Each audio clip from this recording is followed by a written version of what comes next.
Filmmakers Lab. Lena, Colleen. Filmmakers Lab. Lena, Colleen. Filmmakers Lab. Lena, Colleen. Filmmakers Lab. Filmmakers Lab. Hello, everyone. Welcome to Filmmakers Lab podcast, where we educate you about the film industry while we inspire you to follow your dreams. My name is Lena Colleen. I'm your host. And today I have a guest that I consider an exceptional talent. And I have a great deal of respect for her. She's a writer, she's a director. She's a sought after casting director. She is the writer and director of Essence Magazine's top 7 pick for the best web series, Side Chick. She is also the owner of a production company called The Story of Agency. Just that name alone shows you just how creative she is and how apt she is. And we're going to get into that, where that came from. But I would like to introduce to everyone Ashley MacArthur. What's up? Ashley, I'm so glad you came on my show. I'm Look, so grateful. I would drive, girl, but Yeah, I'm here. you know it. So let's get into it right away. Okay. How did you get into the business? Well, I went to school for this. So, What school? Georgia Southern University. Okay. Yeah, when I moved down here, because I'm from up north. Yep. And so New York. I went to school for mass comm, minor in film. Okay. But I've known that I wanted to do film for like ever since I was a child. So fast forward, how did I actually get into it? I don't even really feel like I'm into it. But Why not?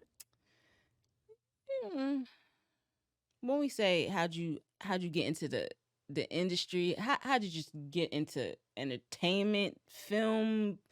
When I think industry, I think Hollywood. Right. So, and because I'm not necessarily merged into it like that, that's why I always separate the two. But that's just me.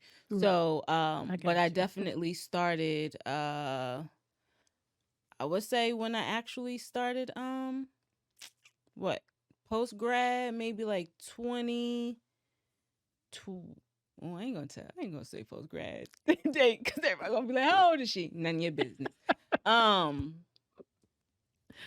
Writing. I actually got in writing. A marketing company that used to market big films hit me up, and they just wanted me to start writing on some of their marketing projects. And so that's kind of how I got entered into getting more contacts in the industry. Got you. And then I was always writing and always trying to pitch my shows and stuff. But prior to the web series that everybody knows me for, Side Chick, I was really like writing and pitching to television networks. The only thing with that was they liked a lot of my ideas, but they just didn't know that I had an audience. So they were like, we need to know that people are going to respond to you. So they didn't want to just put money behind it. And that's when I went the indie route. That's when I was like, okay, so y'all like it, but you still want to test me. So let me just go out and see what I got, right? So before Side Chick, I actually had another web series that I was pitching. And what's funny was I don't know if people are hip to it. Black and Sexy TV was coming up in the web series world, as well as Issa Rae, and I had contacts, and so I was trying to get on their platform because I was like, they already have an audience. Let me just get my work on their platform. Boom, I have the numbers. And so I hit a Black and Sexy TV. They liked it. And one of the shows, I think they were transitioning out of drama, and at the time they wanted action. So it was like, that door kind of closed, but I still got the connection.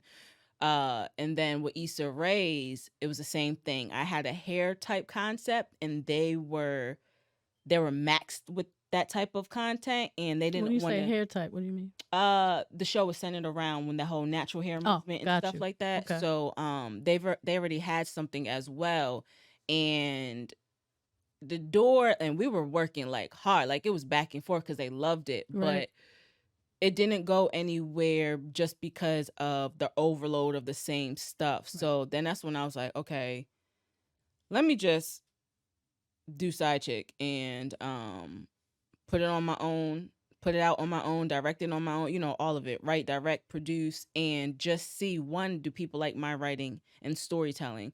And then two, how much of an audience can I grow? And so that's what started me on the indie route. But I would say my writing actually got me through the door as far as being in that circle. Yeah. Yeah. Got you. Do you feel the indie route? What do you prefer, the indie route or the mainstream? The funny thing is, I've never really been heavy in the mainstream to even really know it like that. So right now, but I would people say that are in it. that is true. Mm-hmm. And I would say like Ava DuVernay and the Mara Braca Keels and Issa Rae, they make it African American, of course, but they make it seem more humane than They what do. I am used to, Right. right? So the whole, you're really just money, and we care less about who you are, just do your job and go home, like that. Or the whole having to be hostile, like you can't even smile in the casting room, you just got to be mean looking and think you're going to get the best work out of people. So that's the atmosphere in which I've always seen Hollywood to be. Yeah. Disrespectful. Yeah. And so with the Issa Raes and the Ava DuVernays, they've added more of what I think is just the humane side of stuff, to where it's like, oh, okay, I agree. they're softening it up and they're bringing back love to the art. And so for that, I'll be open to it. But with that other mentality, absolutely not. And indie route, I only say, if money was available at all times, I would stay on the indie route, because you can own and control and do whatever the heck you want. Right. On the network side, and only know this because within the last year, I have been pitching a TV show to several networks, and the process I have not enjoyed. And then, people could say, oh, that's just because you're not used to it, right? But when you come out of being independent and running your own show, to now having to come under people to tell you what actor you need to pick or how to go rewrite that because we don't have enough, I don't know, Middle Easterns. Like, it's a whole different ball game, and you just have to find the right team when you're in that. So from my current experience, I will always side on the indie side, but then that money get a little tight, and then you're like, oh, that network got the money. So which one do you really want? Right. If indie came with money, I would stay on the indie side. Yeah. But I'm still exploring that. And even like right now, one of the TV shows that I am still trying to get picked up is in the works still. And so, in a year I might say something different. But what I can say is that new show, Bel Air, has shown me something different too. And I forgot his name already. The director and the creator, the young man, Cooper. He has talked about his process, and it just seems so like beautiful. And I think it's honestly because he has the right team. And even though it's been outside of his comfort zone, it all works together. But it's the team that makes that happen. And so, I mean, one, you got Will Smith behind you too. So, I mean, you can't go wrong with that. But I feel like once I get a taste of it, I'll probably be able to give you a more balanced answer. Comparison. Got you. So I'm gonna switch gears on you real quick. Excuse me. And I want to talk about some aspects of directing. You'll be teaching me a lot because Lord knows I don't know much about directing, but in my head, I'm a director. Yeah. And I think most writers feel that way. Mm-hmm. So, my first question is, what is a director's role in pre-production? What are you responsible for in pre-production? So I'm like, I'm probably gonna be answering this because I'm on the indie side, and sometimes we be doing everything. So now I got to go in my head like, all right, let Well, me I break mean, up if you're all the. speaking from the indie side, then So that's good. Anyway, well, to really execute the vision. So in pre-production, let's say you have the script because I write all my stuff. So if you gave me a script and I'm gonna read through it, the first thing I'm gonna do is kind of get a tone and a feel of what the show or the movie is gonna be like. And so colors, and this is not necessarily in sequential order, but these are just things that just tell me what you do. Okay. Yeah. So yeah, I would look at the tone and the feel of it to even start getting the idea of, oh, is this like gonna be darker colors? Is it gonna be more lit? Not necessarily like everything's lit up and it's flat, but just getting the idea of the colors to tell the story. Then I would think of, I'm also thinking of angles. So I'll break it up and I'll start taking scenes to, once like the tone and stuff is figured out, then I would take the scenes and then I would start breaking it down to the storyboarding. Right. The storyboarding will pretty much. Do you storyboard for people that are giving you scripts as well? Does Ashley take scripts yet? Okay. Okay, but you would. Yeah. Okay. I mean, not yet though. Okay. I got so much. I mean, when I say I have so much content, I know it's so hard to want to touch anybody's stuff. Yeah. When.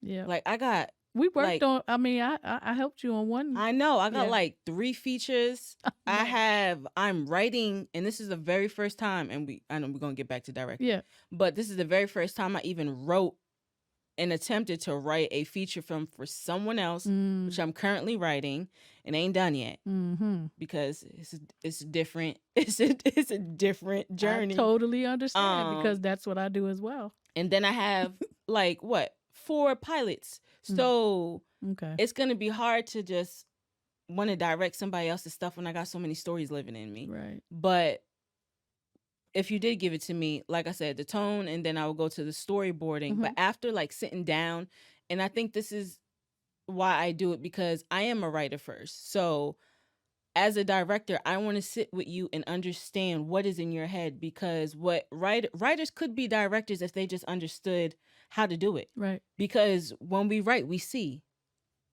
Definitely. We are telling the story. And when the director comes, they tell a whole different story. Yes. And that will hurt your feelings when you poured all that time and effort into writing a 90-page or 180, however long the script is. That's why they don't allow writers to come on the set. But some do, because some appreciate it. But that's new.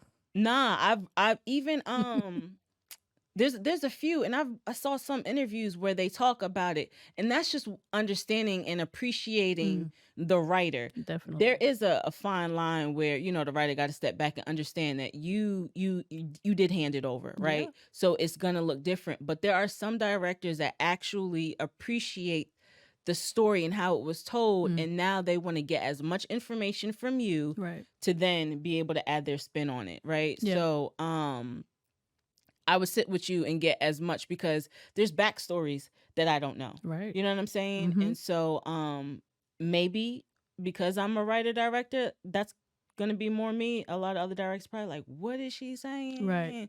But you asked me about my process. So yeah. And I asked you because I know that that's what you do. Yeah. Yeah. And I feel that directors should do that. I mean, that's just me. Yeah. You know, as a writer, I feel like they should do that. And I think that if they did that, and especially Black directors. Yeah. Yeah. And I hate to single us out, but you know what I'm saying. Yeah. I think that we would have better content. Yeah. Our content will be so much better if Yeah. you did know the backstories, if you did do your shot lists, Yeah. if you did break your scripts down, if you did do your storyboards. And the other thing too is I would want to know some of the backstory as a director, because I got to sit with these actors. Yes. Like, okay, you gave me a story and I got as much as I can, but there might be some more like in your head that Yes. can just add to now my direction of even helping the actor I totally do agree. their job. So for me, that's how I would do it. And then if I had to make you take a step back, that would be because I got all the information I knew to honor the story that we're collaboratively telling. Got you. I got you. Yeah. So we're going to jump into the production of it. And, you know, if I go off course, just pull me back in. Okay. Because, you know, for me as a script supervisor, I'm just watching what a director does. Yeah. But I just want to ask you a few questions about the production side of it. What do you think is a good qualities of a good director? Because I know you're very vocal on Instagram. We're gonna talk about some of those videos, and it's crazy. I agree with everything that you're saying. Yeah. So, what do you think is a good qualities of qualities of a good director? One, understanding that it is a collaboration, and again, it is different because I'm more attached to the projects because I do write it. And so even if I had to step out of that and just talk about, like I said, if you handed me a script, understanding, yeah, I am showing up on the scene to direct, and that might be it, but it is a collaboration. So you are not a god when you come on the set. You know what I'm saying? Yep. Like it's everybody. Now, if it look crazy, they are gonna blame the director. I ain't gonna lie, but it is You know it. man. It's a collaborative effort, and I think understanding that first will help with humility, right? But then, man, I'm an actor director, so Yeah.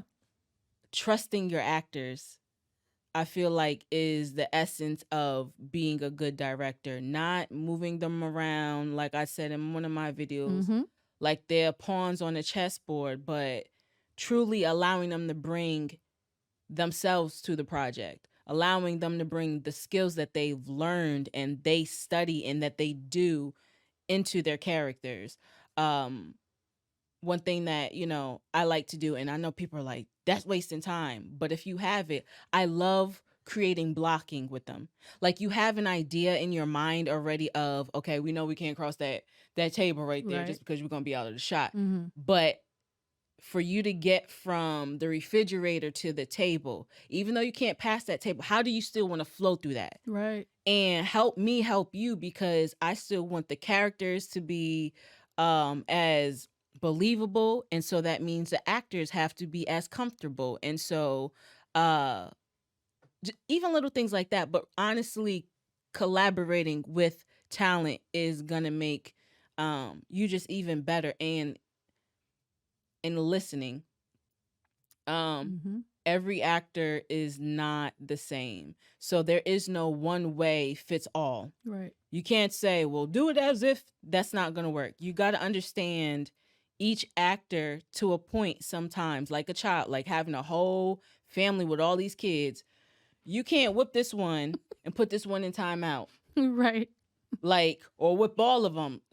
Johnny might need you to talk to him because he's a different kid. And so that's the same with being on set and with learning talent, is learning how to talk to them to get the performances that you need out of them. And so listening is going to be big. Listening and watching, because sometimes actors don't even know even what they're capable of. Right. But, using your senses, that'll help you. Instincts. But and I think that literally trusting your actors to do their job will make you so much better. And I am one too where I do listen to my DPs.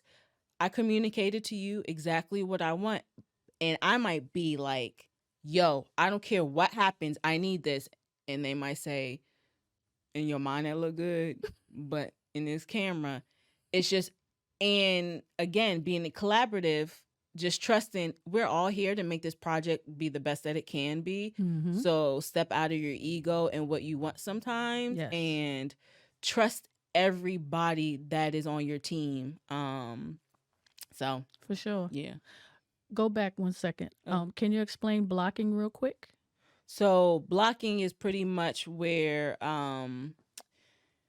you have talent and they can't really, and you have camera set up. So you set your cameras up, and some people already have the scene already set up, and you need to direct your actors where they can move and how they can move within the scene so that they're not stepping out of frame or stepping out of the shot of where the cameras are presented, and or sometimes the lights. Gotcha. Another question. Mhm. Do you believe in rehearsing?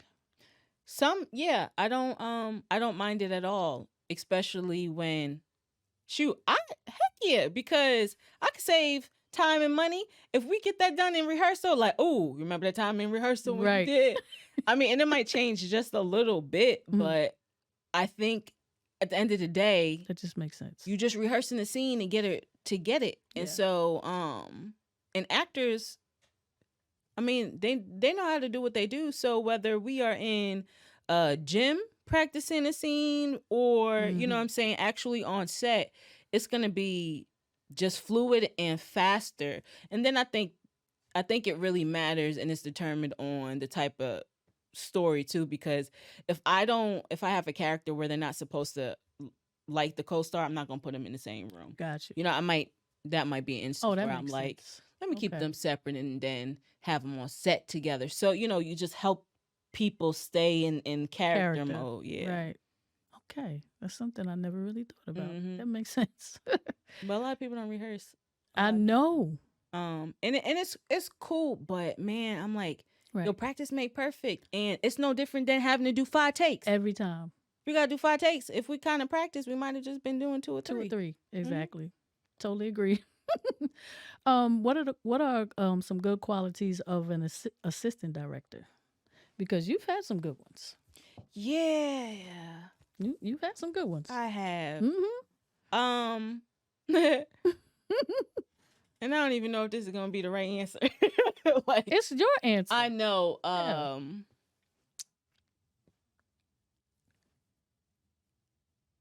Man, understanding the way your director moves Mhm. to know how to best support them. No doubt. And I think that's what a lot of my ADs, and one main one being Tafera, Mm-hmm. like, and I think She'll she's be on been next week.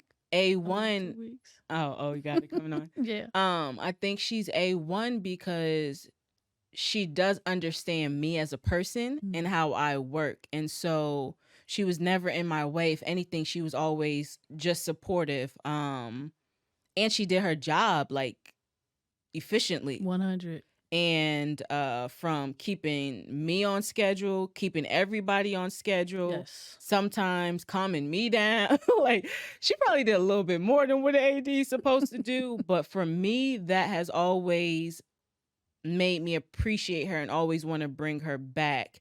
And I understand too why people are always like, it's about relationship. Once you start working with people and y'all start flowing together, man, everything's just that much better. But one thing that I can say was she was always efficient and, man, quick. She was quick too. It was never, you know, you dragging your feet. She was always moving, always finding ways to solve problems. She has good resources. Man. Yeah. And on top of that, just understanding how a set is supposed to flow as well. Yep. So bringing all of that knowledge is what I think also helped her just become like A1 in my book. Yeah. Do you think script supervisors are necessary? Yeah, for continuity purposes. Man, if you weren't there half of the time on that set, we would have had so many wrong lines. And not that they're wrong, because there are some times where, you know, you give the actor leeway, but there's certain key moments and things that have to be said, one for another actor to pick up and just to make sense. So you might freestyle and it's like all good and we could keep it, but dang, you forgot to mention the whole thing about the whole scene was supposed to be about your mom. Exactly. And you didn't even mention your mother. Right. So now it's not going to make sense for the 5 scenes down the line. So yeah, I think having a script supervisor is super important for continuity, especially when you have creative actors that just want to, Style. yeah. Yeah. Yeah. I mean, I've dealt with a lot. Yeah. And, what do you do when they're changing the context? Yep. And keeping them on board to say like, all right, guys, there's no correlation between A and B. So now we got to create a line. You help us keep the story on point and moving forward, and not missing a beat. So heck yeah. And ever since I linked with you, I was like, I learned what a script supervisor was. Yeah. And then I was like, oh, absolutely never going without a script supervisor. And I know sometimes them actors are like, just because I didn't say this word. Yeah, we need that word in there. And they used to jump on you sometimes. Oh boy. But know your lines. But hey, I have tough skin, so it didn't matter. It did not matter at all. Man, so I'm going to ask this question. Okay. I want to go to the next question, but I want to ask this question. How do you deal with unprofessional talent? Well, I can't even say, were they unprofessional or were they just different? Who? You said who? I'm not gonna say names. I didn't say it fast enough. Nah. I try not to work with them. And because I have been casting a lot of my own talent, it would be on me to be like, oh, suck that up. You picked them. Yeah. But I usually vet. I vet the talent that I work with so that I can get as close to having a professional actor as possible. Yeah. Now, when you find out like, oh, you wasn't on point with that one.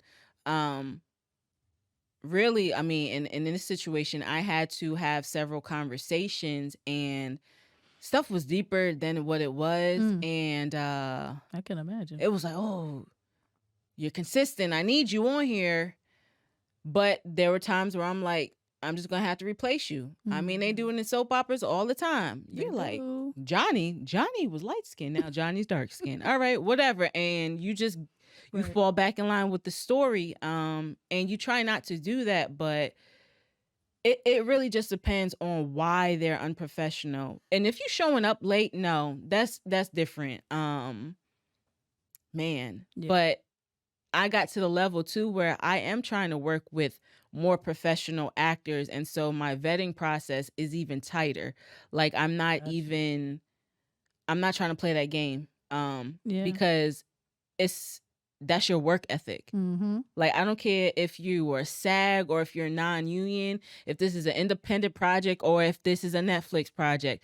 If you're always late on my projects, I'm thinking that's your mentality. And it's worse if that's not. Right. It's worse if you're going to always show up on Netflix, but you're going to sit here and come late. That's definitely somebody I don't want to work with, because that's an integrity issue at that point. Right. So, I try not to work with them. Yeah, but I do have a strong vetting process. Gotcha. What is the director's role in post-production? Oh, man.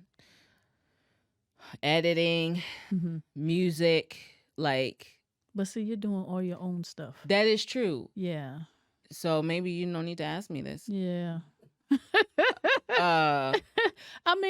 But they still have to follow through with the editing, because like, again, you are involved in that process because you have to see the story through. Yeah. So okay, let's say, but that would be typical for there's some directors and I don't know, maybe it's the wrong circle that I'm talking about right now, but there's some that's like they don't sit in the editing sessions. And I'm like, so you just let your editor cut the story? Because that could be a different story than what you want. Yes. But maybe that could be relationship too. If you expressed all of what you wanted, I guess.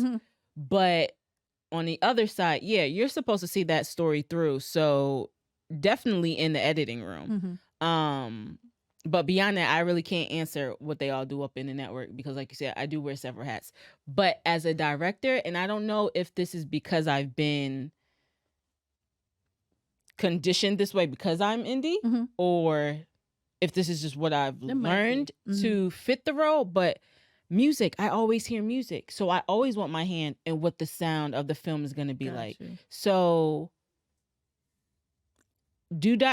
I feel like it varies. And I know I can't really speak too much on the network side of stuff because I'm like, they have like thousands of crew members.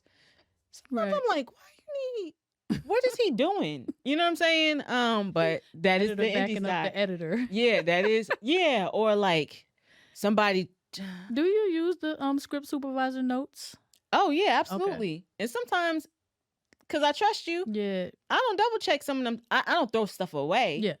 But I'm like, oh, she definitely said, I said take 3 was the best. I'm not gonna look at 2, 4, 5. That's take good. number 3, and that saves the time. But that's also trusting that you actually, you know what I'm saying, did your job and wrote what you heard me say. Yeah. If I don't, I'm gonna ask. See, I'll be like, Ashley, what'd you say? Say that again. And that's why I can't trust that. So I'm not gonna go over the work. And that's another thing why picking your crew is so important. Yeah. I don't like micromanaging anybody. Right. So I don't want to come back behind you. I want to know that the job is done. That's why I picked you. Yeah. Oh, you did it? Okay, cool. Definitely. But there's some that's like, I can't do that. And that's so much time away from other things. But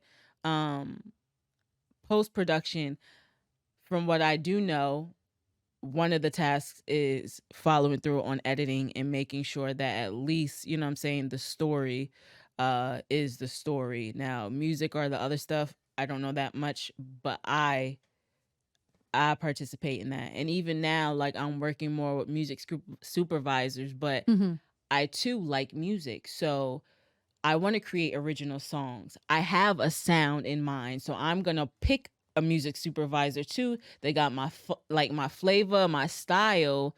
Your soundtrack for Side Chick was crazy. Yo, but I like music. Some of those songs I still remember. But I like music, and so regardless of how a quote unquote director is supposed to operate in post production, is always going to be different for me because music is a second part to a story. And so when I write to music. I listen to the song sometimes to help influence my scenes. Dope. So I'm definitely not going to just remove myself when it comes to post.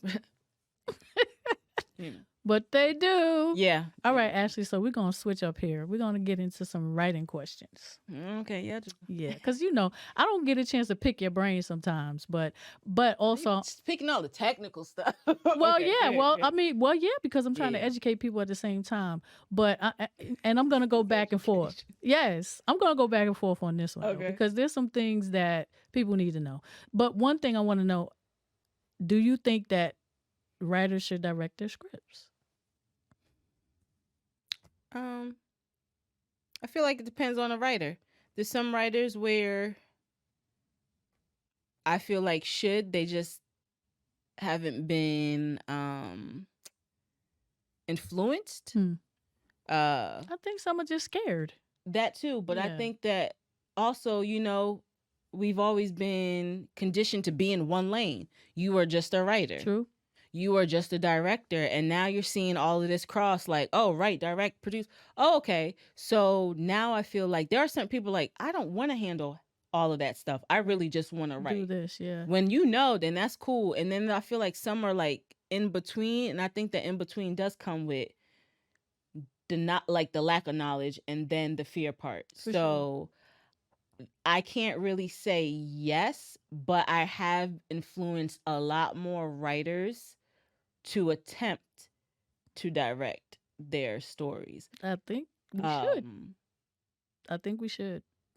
Because you tell the story, like, And again, you'll know because you're a writer. Everybody's not going to understand. Like, they don't know how much you labor over a script and you spend time with these characters. Like, they talk to you in your head. Like, we be all the time out here looking like we're crazy. No doubt. You know, even sometimes I'm like, oh, you know what? She didn't tell me how she wanted that scene to end yet. They were like, what you talking about?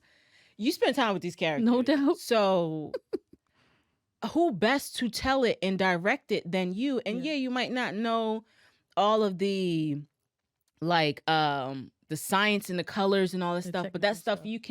you can learn and or find someone that has a lot of knowledge and can strengthen that area that you lack. Just because you don't know, like, I am not at all a B student when it comes to, or A student when it comes to lighting, but I know some things. So what am I going to do? I'm going to hire somebody that is an expert in that and communicate what I need. Therefore, now we got the job done. So it doesn't always mean just because you don't know, you can't get things done. Right. So yeah, I would definitely encourage the ones that are unsure. The ones that know they just want to write, absolutely not. Just stay in that lane. Right. But for the others, I say try it. Try it with something small, like a short film Right. first, you know? Right. You might like it. Yeah.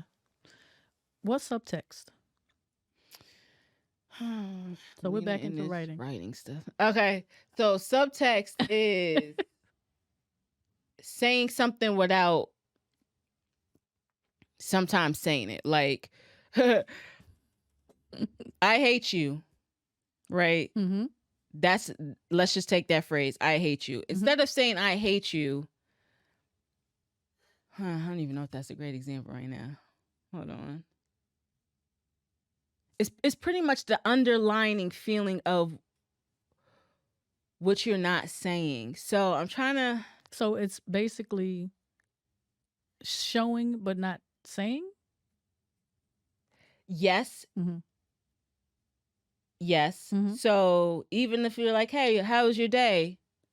The day sucks. It's good. Okay. You know, Yes. there's something more and there's deeper, but that's one form. Another form is sometimes, like, let's say, trying to think of quick Do examples it. off the top of You my do head. it. I know, but Yeah. like, we could be talking about a basketball game, but that basketball game is really not about the basketball game. It's really about somebody's relationship. Mm. So I don't have the exact definition of what it is because I just know what it is, but it really is. He put it on the screen. He you actually want put it up there. You want the right? No, I want exactly what you just said. All right. You're gonna have to Nope. Nope, okay. I'm not. Mm-mm. Nope. But yeah, it's usually having an underlining meaning of sometimes what is expressed that might not be said. Yes. Exactly. There you go. Do you think flashbacks should have dialogue? What? Do you think flashbacks should have dialogue? First of all, I'm like, No, because some people feel that flashbacks should not have any dialogue. that's funny because I definitely have a dialogue in one of my flashbacks. I know. And so do I. I mean, I feel like it depends on the scene. Sometimes it might just It be, does. you know, let me just show the mom and dad existed in a flashback, Right. and there might not need dialogue. But I and then mean, there are some people that feel Wow. that flashbacks should be straight, just MOS, no dialogue. So I'm already going to be outside of the box with Oh, I probably am half too. the stuff that a lot of people say For sure. because I feel like even the way we've learned to write, and again, I've been doing this since the beginning. Like, I started writing when I was 7, and I Right. started going to art school and all of that stuff. And well, sorry, not art school, arts camp. But I took my first screenwriting class in my freshman year of college. Mm-hmm. And that's when technique started coming in, all the technical stuff. Mm-hmm. What I will say now is what's interesting is all that stuff I learned and all the scripts I'm reading now, it don't even line up. Right. And things evolve. And so when it comes to a lot of the technical side, when you learn how to tell a story, that's never going to leave you. But saying, oh, you got to hit the first 5 pages and you got to make sure that on page 5, we know what the story's about because Right. you said, oh, somebody's gonna die. We know this is about somebody dying in this Right. film. It wasn't until my best friend was like, you are very technical. Like, she had to bring me back to the point, and I'm like, nah, this is structure. This is how you tell the story. Right. And she was learning how to write, and so for her, it was just like, can I just tell the story? Mm-hmm. And I'm like, yeah, you can tell the story, but... And then I was like, oh, I think I am a little bit more structured than sometimes I even want to be. Mhm. It's just because I've been conditioned to be like that. Right. And so even when I was trying to teach her how to screenwrite, I saw how free she was. And it wasn't that she didn't know how to tell a story. It was just she wasn't thinking about what page to land on. Or, you know what I'm saying? Yeah. If you're writing a show, act 2 got to be around this. And Right. so shout out to my best friend Chastity. So Hi, because Chastity. she is really the one that brought my attention back to it. And so moving forward, because again, I do know how to tell a story, and there are some things that's just not gonna leave, but I don't necessarily worry about landing on certain pages, or I don't think you should. and I think that also takes away the audience experience. And there was an interview that I was watching on YouTube. I forgot who it was with, but the culture of film, everyone knows when that camera pans a certain way, somebody's behind the bushes. Or if we know within the first 10 minutes, something's going to happen to where we know maybe what the film's going to be about. And I'm thinking now that would take away from the audience experience, because now they're conditioned just to know how the film's going to play out. Not necessarily all of the middle, you know what I'm saying? Mhm. How the story's going to actually turn out. But again, certain camera angles, because we've learned the language of film, it kind of takes away the whole experience, because we're like, awesome. Yep, he gonna die. I mean, and some of it is cool because it's like we're all on the same page, but it almost takes the suspense again Yes. out of the whole story. So I am learning to break out more of the technical box. Mhm. And I do believe that the structure is still good to understand.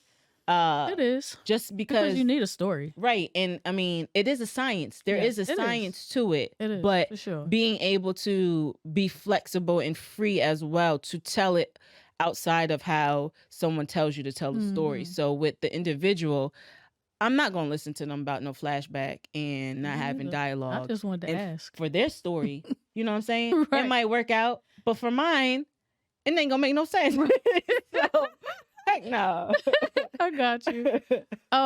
What's the difference between a spec script and a shooting script? A spec script is more well, a lot of people use spec scripts to, like, if they want to be a part of a writing team, they might create something just to show that Just for the they're marketing, right? Mm-hmm. capable. And some specs are like, a lot of them try to get in the writer's room on specs. I got you.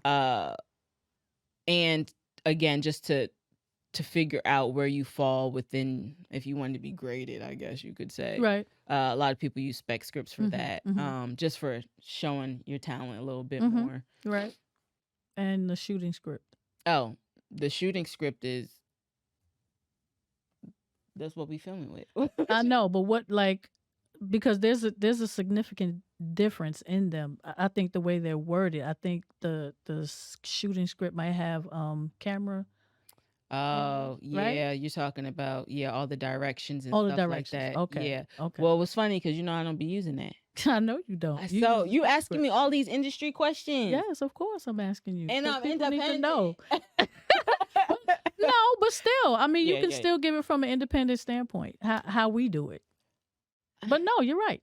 We don't use the shooting scripts. We don't really need them. And honestly, the only ones with is me, the DP, Mhm. the AD, and even maybe the script supervisor that will have A full all of that. But when it comes to any script that anybody else, especially like table reads and all that stuff, Mhm. I don't want you paying attention to that. Right. I want you to just read because that's the writer side of me. I just want you to read the Read the story. script, right. After And they that, shouldn't. right. And Yeah. after that, like, I mean, the shooting script will have scene numbers and stuff like that, but Right. I'm not gonna write my directing notes and stuff on a script that has to go to my talent. Okay. I don't want them, and again, I personally would not want them to even see that ahead of time, because sometimes I might want to surprise you. You know what I'm saying? Yeah. So Yeah. I've like actually, I said, I'm gonna be doing all things Ashley way. but I've actually had a director ask me for a shooting script. Actually wanted me to show him what I saw as far as camera angles. You was the script supervisor? No. I was writing. Oh, Yeah, I was writing. See, I think he appreciated you. Yeah, I guess he did. Because But that's you doing his job. Exactly. He didn't want to do his job. He wanted to get paid. He just I didn't was wanna do his job. so confused, like, huh? You want me to do what? So crazy. Okay, last writing question. Okay. What are beats? I don't know. You know, yes, you do. I mean, those are like Ashley, I'm telling you, people don't use them right. They do not use them correctly. Well, this is because you read so many daggone scripts. I know. More than I want to. No, okay. I don't know the technical definition, so you could give it to me. What? A beat. I don't know what the technical definition is. I just know that beats are used when you want to show like a pause. Yeah. You know what I mean?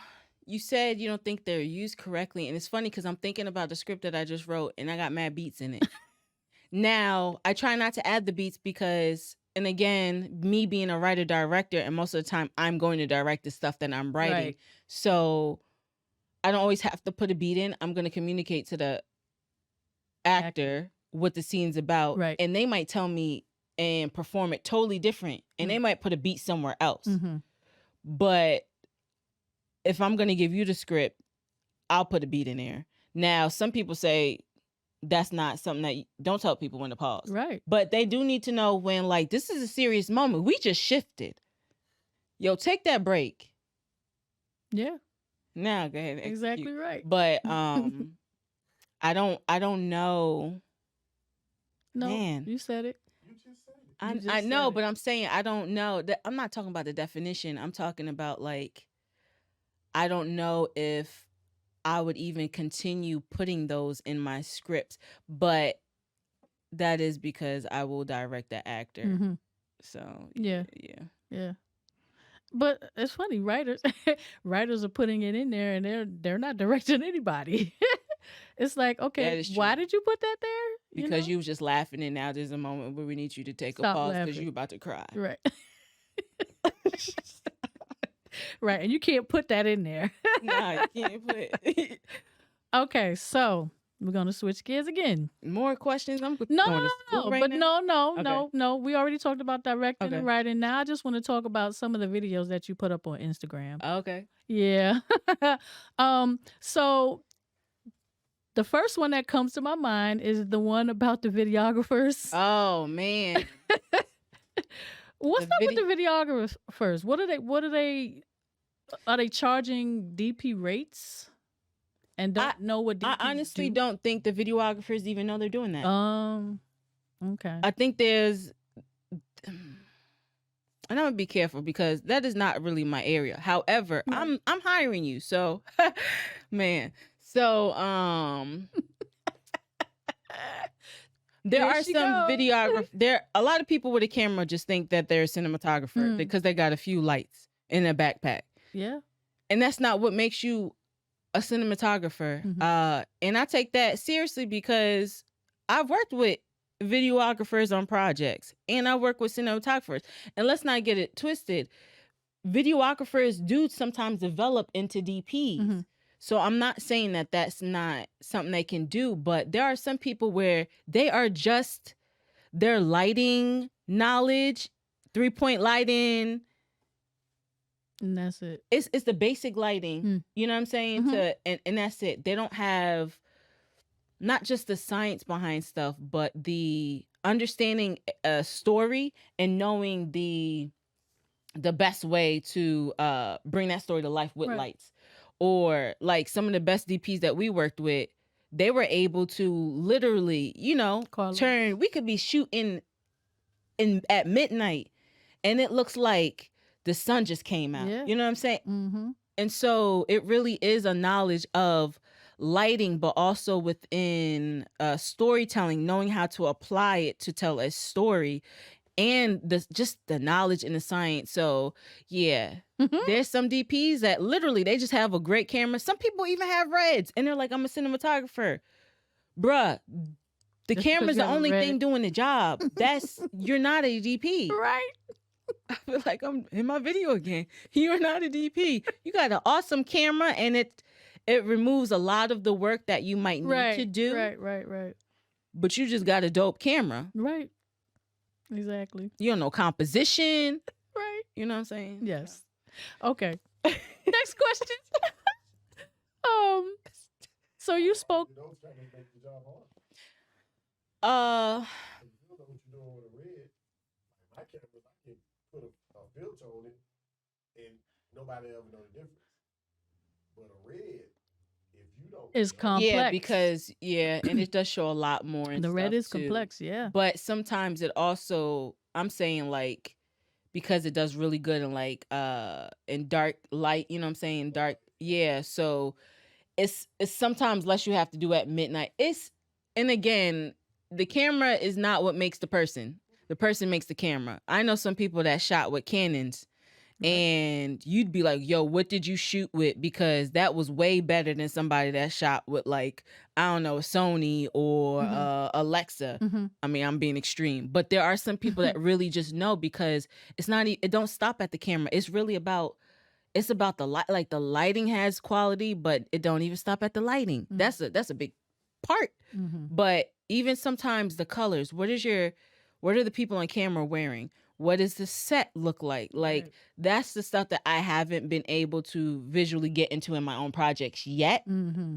With the other, the other stuff, but Yeah. that was just because the focus was on the writing and just getting stuff out there. Mhm. Oh, but now, It's on. we not. Oh man, man, it was gonna be on with 3. I but know. But we had that color going. We had certain It was dope. Yeah, but you're gonna see that more in my work. So Yeah, for sure. So you did mention something about, and we actually had something like this happen on set for Side Chick 2, where we had an actor have to do a really, really hard scene, and she had to cry. You mentioned, oh yeah. yeah, I was Chloe. like, who? Chloe, Yeah.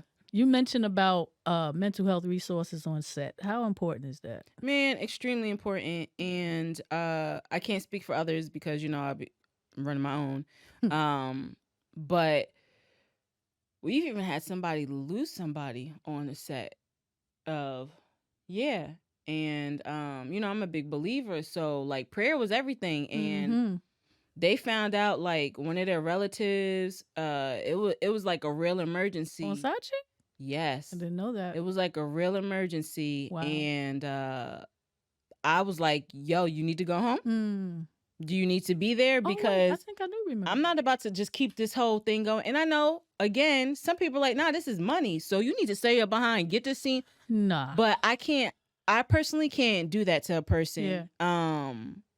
That's a family member. That's a loved one. Yeah. And what does that say about me? You know what I'm saying? And that would bring the whole morale of the set down. You're I good at keeping that morale up. but even with that, it was just like, yo, if you want to go home, you can, but let me pray for you. And it was surprisingly so many other people that wanted to help pray too. And everybody got in a circle and they prayed for the individual. And that was even like, that gave her a form of peace. And she was like, you know what, I can do this. Now,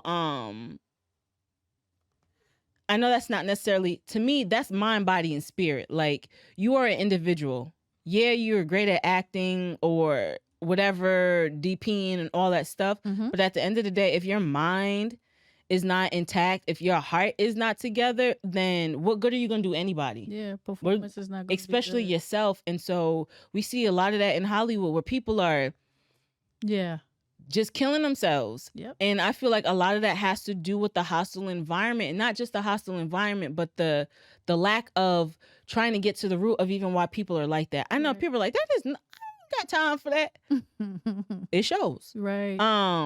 And so The one pressure of the that they things, put on you for a performance and for doing it, getting it done. man, and then on top of that, like these actors have to play real twisted characters sometimes. Yep. And they don't know that method acting is real. Like they live in this character's mind and body for however long to make you cry, laugh, or whatever.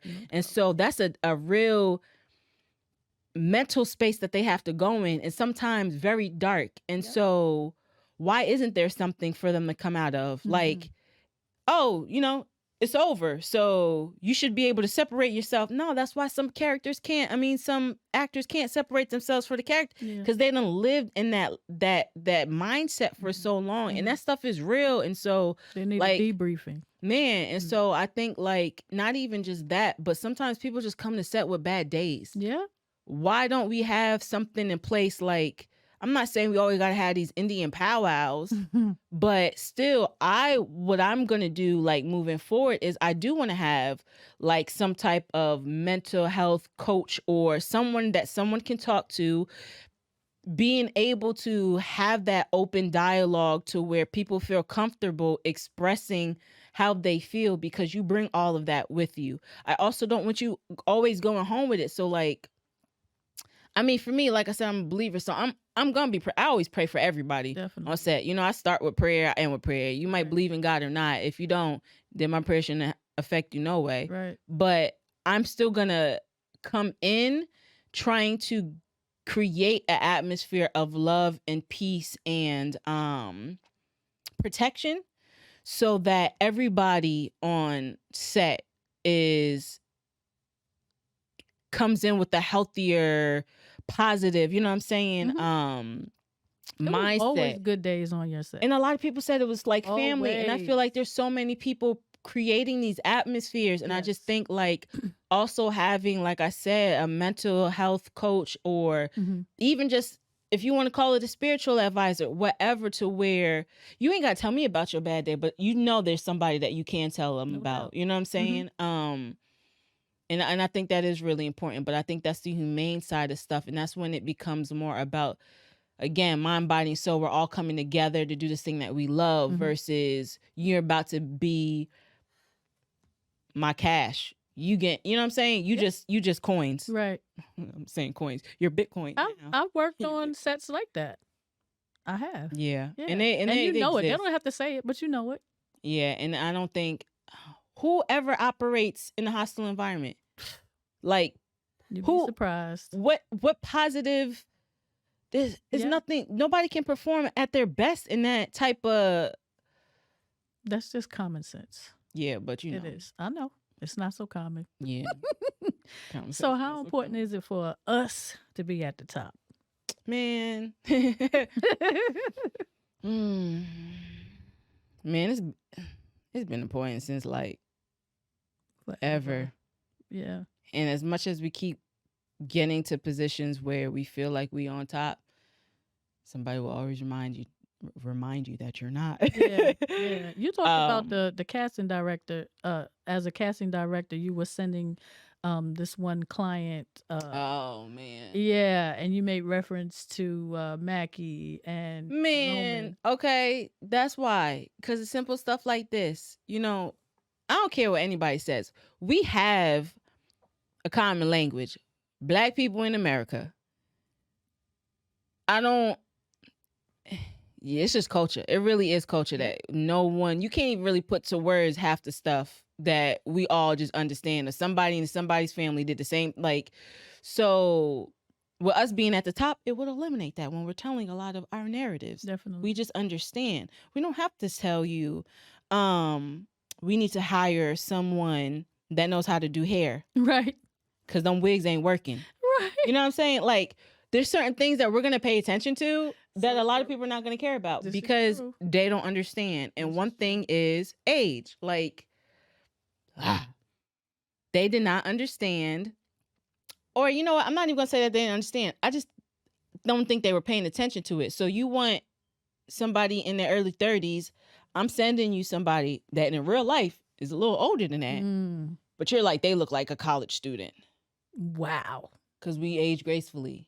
You know, they don't always. Right. They don't always do so well in that department. Right. But they don't even recognize it, obviously. No. Yeah. But so even now I have to spend time presenting you with pictures because that's not something that you think about. And so I have to say, do you want the 30s to look more like this or like this? So I can figure out, okay, what age would that translate for us? You know what I'm saying? Like my mom's probably, she might be 60 in a couple of years. Either way, she don't look it to some people. Yeah. You know what I'm saying? Yeah. She still look like she's young, and we all got relatives, if not ourselves, that look like that to people. And so right.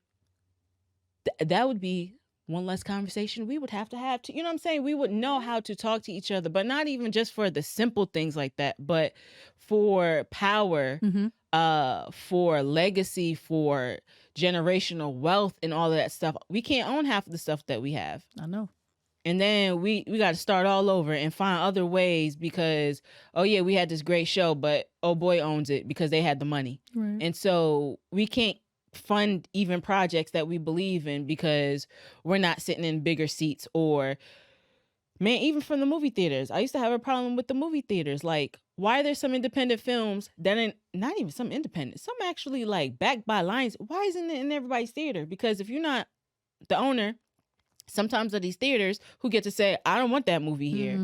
You get to minimize somebody's chances of making more money at your theater. So it goes like so deep, but just to be in a position to open doors is definitely, I would say, one of the main reasons. Money, ownership. Like, just think about all these movies you watch. Yeah. Who really owns it? Who owns them? Exactly. You might get a good cut. Yeah. But who is really getting the money? I mean, and I actually learned a lot from the music industry. Oh. I'm like, you got people, legends, still fighting for masters. No doubt. Yeah. I apply that to everything. MC Like, Light just got hers. That's insane. And I know. But that shows you how powerful ownership is, to the point where they still don't even want to give it to you. No doubt. You got to fight for it, which is insane. How you fighting for your own stuff? That's retarded. That makes no sense. Because that's money. That's that long-term money. Yes, it is. So, Ashley, I want to know, where did the story of agency, where did that name come from? I got to give shout outs to my uncle because he really is, he's like, man, all you do is tell stories. So, he really just came up with it off the top of his head. And I was like, yo, that actually works. And I had to go looking for that. Yeah. I was like, she is holding out. Yeah, because I don't advertise it because, no, I can't. And that's the separation. Like, that's video production services where I hire, teams and stuff to do work for other people. Okay. So, and if I'm not always trying to do work for other people, I ain't gonna advertise it. So it's usually a lot of word of mouth because, I'm focused on this film, TV stuff. Yeah, so. I hear you. But I would set a crew out real quick. Like, Bronner Brothers was one of our biggest projects. Like, we did a whole, that was a fun one. It was like, what the heck at the same time. But man, we did a phenomenal job. And you did. I'm into with that company, the point of it really for me was to be able to step back and not have to always be in the middle of everything. Like, let me send you a crew to execute whatever job you need and make the money, but I ain't got to be there. Like, I'm trying to run stuff like a boss in that aspect. You are running stuff like a boss. Trying to I mean, I've sat back and watched you lead entire sets and mentor people. I'm trying and to do that full time, like, not have to worry about money at all. Ashley, you dope. Thank you. Tell everybody where they can find you. Social media. Social media, you can find me at ashmcart3. I'm on Instagram most of the time. I try not to always post, but you'll get a lot more in my stories. So if you follow me, you'll see more activity in my stories. I'm trying to post a little bit more, but I'm a private individual, so whatever. Yeah, you are, but you're coming out your shell. I love But it. my business side, though, LinkedIn, believe it or not, a lot of people be falling asleep on LinkedIn. Come on. And I am on LinkedIn, So am but I. you can just follow me on Ashley MacArthur. But Instagram, you'll probably get the most interaction with me. Ash MCart3 Got is it. my handle. Got it. So we're gonna wrap this up right now. I want you to finish this. Okay. Step out And do what you were called to do. Okay. And do what you were called to do. Can I drop the mic? No, just Yeah, drop it. No. I'm not I'm gonna really- drop this. I'm not gonna drop the mic. I thought you were gonna say on faith. No. But what you called to do is the same thing, basically. Yeah. Yeah. At first, I was gonna say out the box, but I was like, that's too common. But No, but I like what you said. yeah, That's dope. So yeah, that's a wrap. We're gonna wrap this thing up. I want to thank everybody for tuning in. I want to give a shout out to my folks at Finesse Clothing LLC. If you want to check them out, that's finesseclothingllc.com. You can find me on social media at filmmakerslab.com on all social media. And yeah, come back and see. Well, no, we air on Tuesday, 7:00. And come check us out. Come see what we're talking about in Filmmakers Lab. That's a wrap.